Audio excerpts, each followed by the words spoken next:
Hello everyone, welcome to another simple tutorial in OpenBox Tech channel.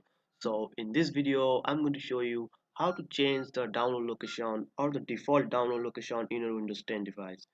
So if you want to download something and then it's automatically downloaded in your C folder, and sometimes you don't have much space in your C folder. So I'm going to show you how to change that. So you just have to go to the start menu here, then go to the settings option here.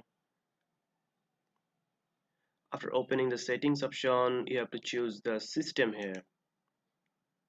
So when you want to download anything and it go to the C folder and you want to change the folder, want to download something, so you just have to go to the left here and you will see option called storage here.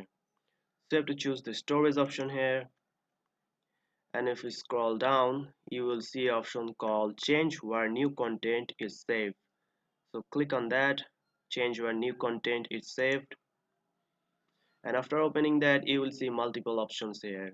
So this will tell you to new apps will save to local C folder. So you can see the all the default download location is C here. So if you want to download some apps, it will download it to C folder. New documents will be saved in C folder, also music, photos and videos and all other things.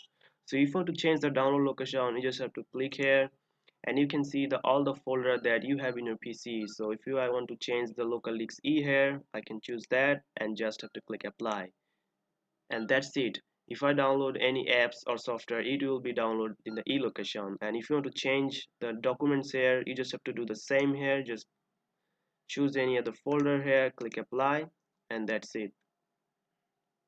And if you want to download any videos or movies, you can do the same here. Just choose the folder where you want to save, just click apply.